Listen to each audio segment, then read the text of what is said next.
It's that time of week, people. It is Record Live, and we're very excited to join you once again live on YouTube and Facebook. And you can listen to the podcast. There's heaps of ways to engage. So we'd love to hear from you as well, because we are live this week. We've had a couple of pre-records in the past couple of weeks, and we haven't had that audience interaction. So if you're watching this, please feel free to comment. Let us know where you are and what is happening in your world and what you think about today's conversation. I am joined by Zanita, my lovely co-host. Hello, Jared. Hello, Jesse. Hello, everyone else. Hello. It's always great to have Zanita, and Jesse is relatively frequent guest on the show, I guess we could say at this point, a friend of the show. Jesse is we work with Jesse, both Zanita and I, on Signs magazine, Signs of the Times ministry, and yet Jesse relatively often writes for The Record. And Jesse has written an editorial which did quite well on Facebook when we put it there. It was kind of a devotional piece about the idea of rivers in the desert and some of God's promises in the Old Testament. And we thought really at the heart of that is this idea that in the wilderness, when we as Christians have these wilderness experiences, well, they're very frequently mentioned in the Bible. And there's often a strong meaning attached to the wilderness experience. What is this wilderness experience? And then does God actually use those experiences, or how does God use those experiences in our lives? So that's the big question. That's the big topic we're going to tackle today. And so welcome, Jesse. It's great to have you on, as always. To start with, let's tackle, what is the wilderness? In the Bible, it's mentioned many times. What does it sort of stand for, or is it just literally a geographical place? Yeah, I think the wilderness is many things. As you've mentioned, often it is just a physical place that provides a sense of hardship. I mean, for those of us in Australia who have ventured outside of the sort of green belt of East Coast, sort of the rest of the interior is quite inhospitable to humans. And of course, Indigenous folks in Australia have inhabited the interior of Australia for thousands and thousands of years. But it's hard to grow stuff out there. It's often hot, or in some cases, in some parts of the world, quite cold, dry. So it's not a place that is conducive to plant life, to livestock, to civilization, you could say. And of course, this is true of the ancient world. This is true of the Middle East and the Levant region, where the stories of the Bible often are told. Interestingly enough, at least if we look at it from a biblical perspective, the desert is often equated with the idea of decreation or uncreation. So in Genesis 1, we have the chaos waters, which we often love to talk about, the deep waters. That's where the monsters live. That's where, the dragons live. In a similar fashion, the desert is a place of decreation, of uncreation. So in Genesis 1, we have the chaos waters where the dragons live. But in the desert, we have a place that is not good for life, where a snake emerges. So it's implied in Genesis 2 that that's where the serpent comes from that tempts Adam and Eve, well, Eve specifically, but then later Adam. And so it's a place that is inhospitable, it's not good for civilization, and it is both metaphorical and physical. And you can understand why an ancient culture would have created a lot of the stories around the desert. It's a place deep with meaning. You unmuted yourself, Jared, so I assumed you were jumping in to say something. But I was just going to say we don't often associate those early stories. It's the garden we remember, not the wilderness that snake came from, I guess. And So that's very interesting to see that right from the early pages of the Bible, and often when a theme is mentioned in the early pages of the Bible, it carries on throughout. It sort of keeps some of that meaning.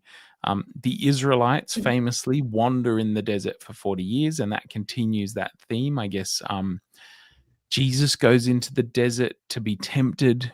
A lot of those, you could say, I guess what you are saying is they play on that early story in Genesis. But can you tell us, like, from some of those examples, what does the desert represent beyond what you've mentioned so far? Like, what usually happens to characters who get led into the wilderness? Mm. Yeah, I think the wilderness is synonymous with the antithesis, maybe, let's say, of God's created good order. So God is the creator of green things, of trees and hills and rivers and seas, places where human beings can live and thrive and build civilization and live in unity with each other and with God. But the desert, I think, represents, ultimately death. The desert represents hardship.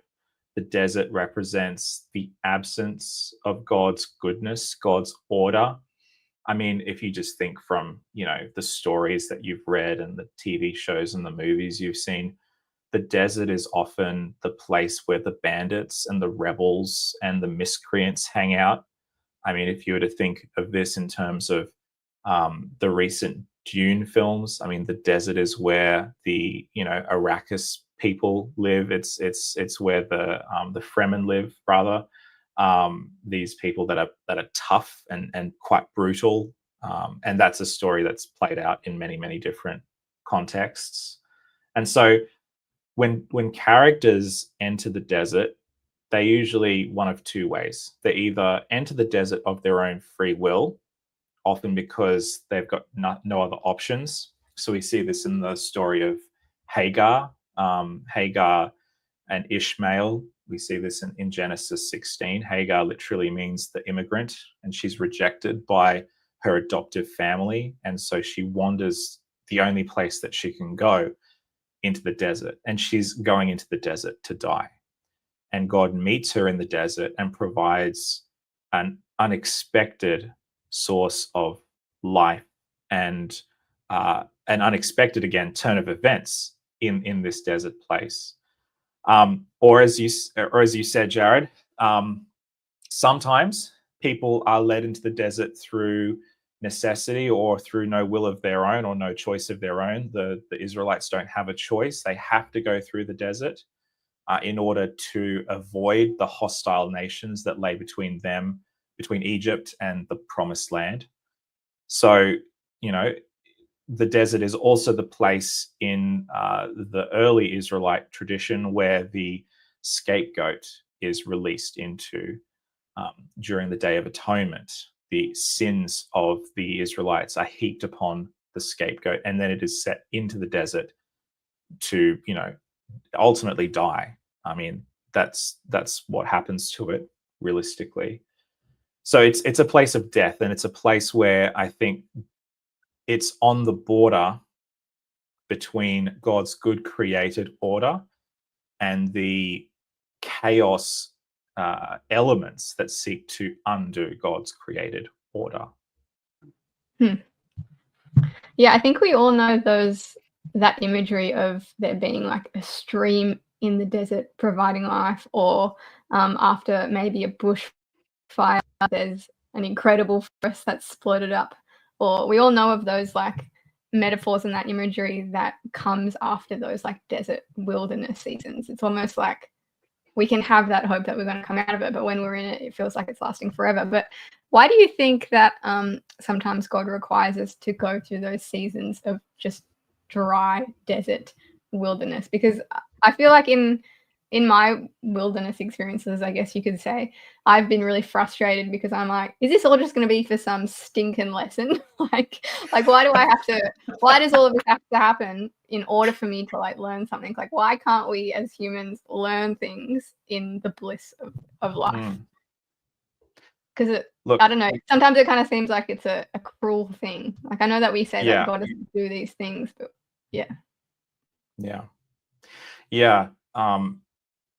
It's interesting because, like Jared mentioned the episode where Jesus goes into the desert, and I believe, I could be wrong, but I believe the text, at least in maybe Mark or Luke, says that Jesus was led into the desert to be tempted, as if God is guiding him there for the specific purpose of going through pain and suffering, which is not a nice thought to consider.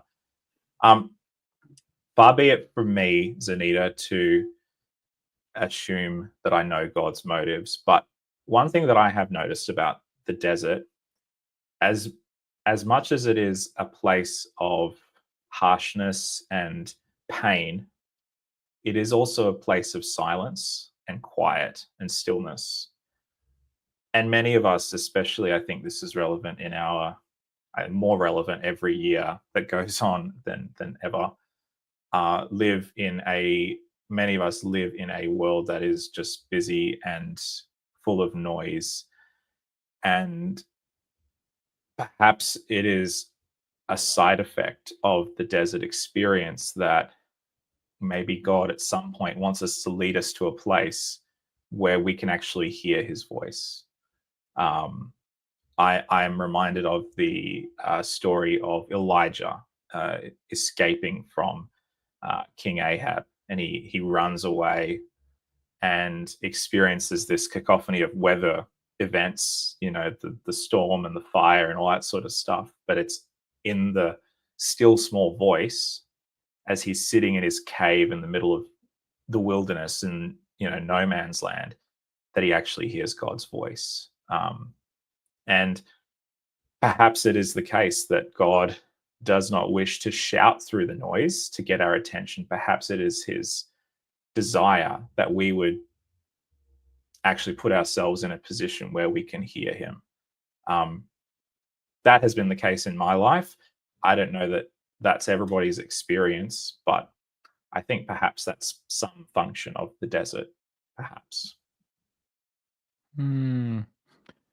That's a interesting and, in some senses, a beautiful picture of,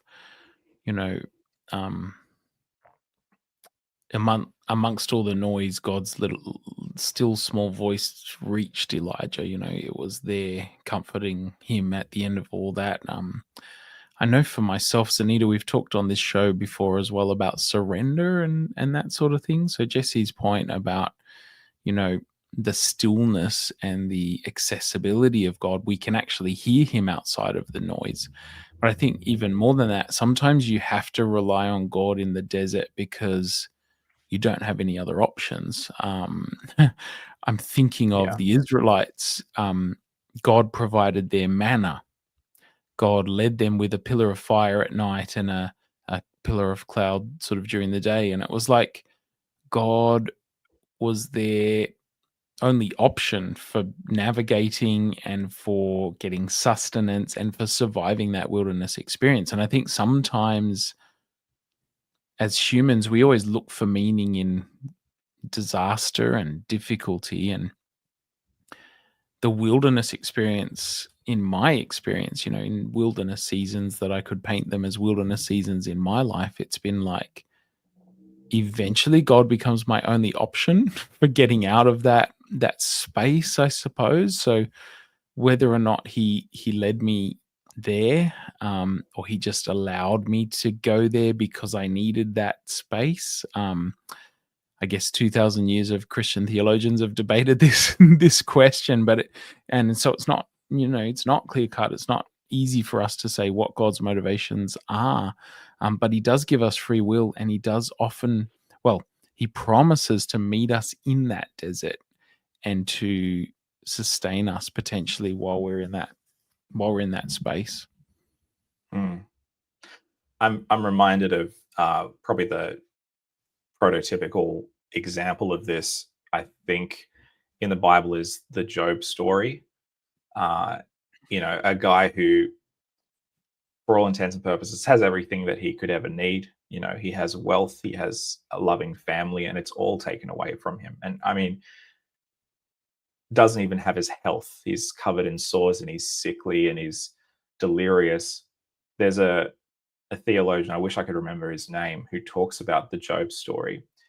And one of the conclusions that he comes to when he's talking about what's the purpose, like what's the purpose of this cruel, horrific sort of story? Is it just a, object lesson in God's grandeur? I mean, in relation to what God says to the end of the book. But he makes a really interesting point. If I can find the quote, I'll share it with you guys later. But he talks about how if everything was stripped away from you, and you lost everything that was dear to you, and at the end of it, all you had was God, would God be enough? And I think that's a challenging thought for all of us, especially for those of us who have a lot. I think the more that we have, the more that we stand to lose. And that looks very different if you're living in, let's say, China or, sub-Saharan Africa, versus if you're living in, beautiful, wealthy Wurunga, where we're currently sitting. It hits different. Yeah, for sure. I think going back to what you said, Jared, about like he promises to meet us in the desert. This is something that I feel like I've been challenged by in the past, because and C.S. Lewis talks about this as well. He says when his wife died, he felt like a door had been slammed in his face. And he's not just talking about because he lost his wife, he's talking about because of the silence that he was met with in that suffering. Like he was like this, this Christian defender. He wrote about God extensively. He stood up for God. But when he experienced that loss, he just felt this like emptiness, and he thought he was going to experience like comfort, and he thought he was going to experience peace, because the Bible is just rife with those promises that when you are in those seasons, you can call on God and he will be there and he will meet you and he will comfort you. But I feel like that's not everyone's experience. And I feel like when I was in my kind of wilderness experience, that was also a place where I was like asking for these things and praying for these things, and I wasn't experiencing it. But then I heard a lot of other people say, like, when they were experiencing loss or whatever it was, that was the thing that got them through, was that like peace of God and that like nearness of God. And so I think that's just an interesting thing, because it's one of those things, again, that's like in the Bible, but it's not really everyone's experience. But then it's like you're talking about, Jesse, it's, I guess, this idea of, is that enough when you get to that point? And, can you hear him? And yeah, it's just, I guess, an interesting idea. There's no question with that, but also just my struggles. I think probably a lot of people would identify with that, Sunita. I definitely do. I don't think I've ever heard the voice of God audibly, or even like felt that he's speaking to me on a thought level. I've had spiritual experiences. Those of us who are, serious about our faith journey obviously have had experiences that we can point to that are kind of like pillars to affirm or confirm our spiritual walk and our growth and all that sort of stuff. But when it comes to those silent times, I think that's a really that's definitely a test of faith. But I struggle to even call it a test, because it feels like I shouldn't say that God is testing us, because then it's all about us, and how we respond. Am I faithful enough? Have I got enough faith or whatever? I don't think that's what it's all about, but I think it definitely stretches us. Do you think there's part of God's design? I don't know. Yeah. Do you think there's things that we can do in those wilderness seasons, whether we're experiencing comfort or not? Do you think we can be like practical about it, or is it something we just have to like endure and wait until we find that river or come out the other side? Great question. Look, I think as important as it is to listen for God's voice, I think it's also important to listen to what you're saying to yourself. I'm not like, there's a certain level of, I think, self accountability that we need to give ourselves about our own motivations. I think that desert moments are really great opportunities to test our motivations and what we believe to be true about ourselves and about God and about life. Maybe interrogate some of those assumptions. You know, oftentimes what gets us into those desert moments is believing things that may not necessarily be true, or putting too much faith or too much trust into an idea that may not necessarily be helpful, or maybe it's just the case that there are certain ideas or assumptions that we've clung to that we need to let go of. I mean, I'm speaking in very broad terms here. I know that there have been times in my life where growth has meant that I'd need to let go of something, or move past something, or overcome something, whether it's an attitude or a habit, or a character flaw in myself. And the spiritual journey is all about, I think, not just journeying with God, but journeying with your own self, and figuring out with fear and trembling the kind of person that you are, and the kind of person that God is making you into. It's not fun either way. I don't think none of it is all that fun, but I think for those of us who have gone through those wilderness experiences, they are necessary for us to grow and to actually take that next step in our spiritual journey, whatever that form takes. That's an interesting point about, you mentioned at the start that these desert places were seen in the ancient Near East as like decreation spaces. And just what you've said now, joining those concepts together, it's like sometimes we need to be decreated in terms of before we can be built up again. I'm thinking I of love Moses. that. I'm thinking Yeah. of Moses. Moses was a prince of Egypt and didn't quite get it right, and went into the wilderness to tend sheep for 40 years. Talk about silence of God. Like, he must have had a lot of questions, but also he was being unmade in a sense. He was being stripped back and decreated. And not that's, I think number of things can be true at the same time. Like, it can be a really difficult, terrible experience. God can be silent there and stuff, but God can also bring useful things out of those things. And not that,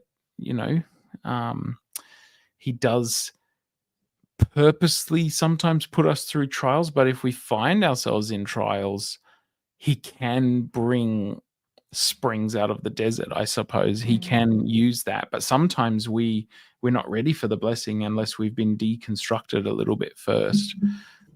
Deconstructed may not be a kosher word to use, but you know what I mean.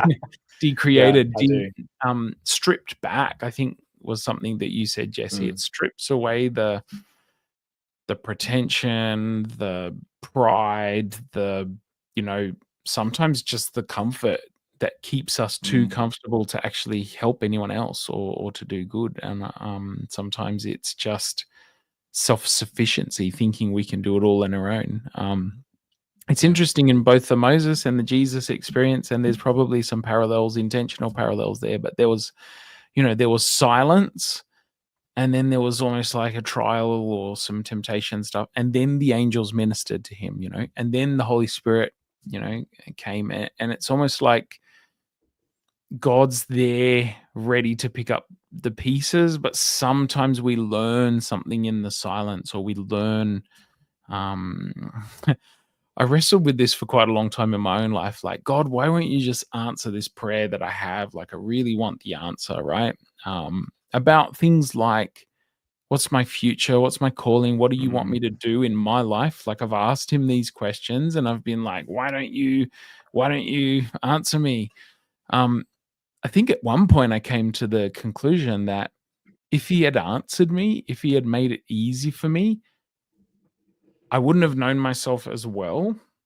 And potentially I could blame him if things didn't go well down the track. Like, if I took the road that he set out and then it didn't go as well, without my choice, without my input, without my conscious, contributing to that, then I had the opportunity to resent him. So he taught me patience, but he also gave me the opportunity to take sort of responsibility almost of my own stuff, rather than like actually other things happen and somehow I put together in my head that it's all his fault because he led me down this road. That may not work for everyone. That may not make sense, but that's a point that I came to in my own journey. Like, why is God taking so long? Why is God so silent? Why isn't he answering my prayers in this wilderness space that I feel like I'm finding myself in? Yeah, that's a good insight, Jared. I think, God lays out pathways for us, but it's up to us to walk them. And we we often look for somebody to blame for our misfortunes, and maybe sometimes it is God's fault. Who am I to say about your situation in particular? Whoever's listening to this and thinking about what's going on in their life, kind of thing. But one thing I have learned is that God walks with us rather through the desert place, even if it feels like he's silent. I'm reminded that God was silent at Jesus's crucifixion, and Jesus has the famous cry. He cries out, my God, why have you forsaken me?" as he's taking on the whole sin of the world. And God is silent in that moment. God is silent as Jesus goes through his, the transfiguration, the Garden of Gethsemane. God is silent when Jesus is in the desert. And so I think if Jesus has gone through all those things, then he understands and he can identify with us. He knows what it's like. He's been through that stuff. I think even if that's not necessarily of comfort to everybody in every situation, it's definitely comforting to me to know that God isn't so high and mighty that he doesn't understand, that actually he gave himself, and that he himself has gone through those same things that we go through. Yeah, I think it's sometimes really difficult for people to, we say we trust God, but I think a lot of us really struggle with that. And I think some people find it difficult to know when they should be trusting God and waiting, or when they should be just like discerning and making decisions and making actions, because sometimes it seems like nothing is happening. And I'm sure there's many more things we can go into for this conversation. We probably need another half hour, because it's one of the things that have been debated and talked about for a very long time. But I guess getting practical, Jesse, for people who are struggling to trust God, or who are in those wilderness seasons, do you have any encouragement for them? I know there's like obviously things that they can probably do, but maybe you can just leave us with some encouragement instead, because I think this is just one of those like really sensitive areas for people. In the deserts of interior Australia and Africa, you can go through long periods of drought, of dryness, of scorching heat. But when the wet season comes, it springs up quickly, and sometimes it almost feels like it springs up out of nowhere. I'm sure you've seen those documentaries of the river running through the desert, and it's like, what is going on? Like, where did this come from? It starts as a trickle, and then suddenly it ends up in a torrent. And you see, in the case of Australia, your home state, Jared, Lake Eyre is this tremendously massive lake that starts small as like this barren salt plain, and then it transforms almost overnight into this place that can supply so much life. It's incredible. So I think in the desert place, it can often feel like it's going on forever, but it can change just like that. And I think that's what God's power in the desert is like. We can go through these long periods and feel like nothing's happening, nothing's moving. But I think in a moment, it can all change. The right circumstance, the right person at the right time, these periods, which can sometimes feel like they're stretching on for eons, can suddenly turn around. And God is the God who turns situations around. God is the God who can take a desert and turn it into a garden. And I think that when we're in the middle of that, it can feel difficult to trust that. But for those of us who have been through those situations, where you feel like there's nothing that could happen to turn things around, we know that sometimes God just does stuff and things turn around. I mean, just a recent example in my life, my wife just came off maternity leave a few months ago, and just was trying to apply for jobs here, there, and everywhere, in her field, outside of her field, further afield. And there was just nothing happening, just nothing. For weeks, she would send in applications and she would try and get interviews, and she would just not hear anything. It was just really, really, really discouraging. And then out of nowhere, suddenly a job almost literally just plants itself on her lap. And it's 5 minutes away from our home. And it's, it's within the organization that we work in. It's within her field. There's a lot of stuff that she already knows. It's like, maybe it's not the perfect job, but it's as close to the perfect job for her in this season as we can get. And so that's a huge blessing. After weeks and weeks and months of desert, suddenly a spring comes forth. And that's, I think, what God does. I think God loves to do that. And so I guess my encouragement is, if you feel like you're in the desert place, wait for the spring.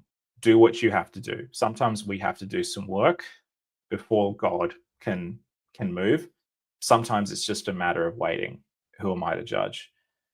And if you've gone through the desert experience and you've experienced that river in the wasteland, share it with other people, because you never know who might be going through a desert experience of their own. And for those of us who are in the middle of it, it can feel crushing. It can feel like there's no way out. And so knowing that there is a way out, and that actually God is the God that can turn situations around, that can be incredibly encouraging to people who feel like there is no way out. What a beautiful thought to land on. Thank you, Jesse. It reflects on what we talked about last week about sharing our stories, and it's also biblical. I've got here in front of me Psalm 107. Give thanks to the Lord, for he is good. His love endures forever. Let the redeemed of the Lord say so, those he redeemed from the hand of the foe. Down in verse 4, some wandered in the desert, in the wastelands, finding no way to a city where they could settle. They were hungry and thirsty, their lives ebbed away. Then they cried out to the Lord in their trouble, and he delivered them from their distress. He led them by a straight way to a city where they could settle. Let them give thanks to the Lord for his unfailing love and his wonderful deeds for men. For he satisfies the thirsty, and he fills the hungry with good things. It's that encouraging message from the Psalms, just that, when you're hungry, when you're thirsty, when you're in the wilderness, when you're in the desert, you're not out of God's reach. He can always reach you, and he can turn your situation around. So be encouraged this week, family. Thank you, Jesse, for really some thought-provoking conversation today. I've really enjoyed this topic, and I think we could talk about it for a lot longer, but we'll leave it there for this week. But until then, next week on Record Live, God bless, and we'll see you then.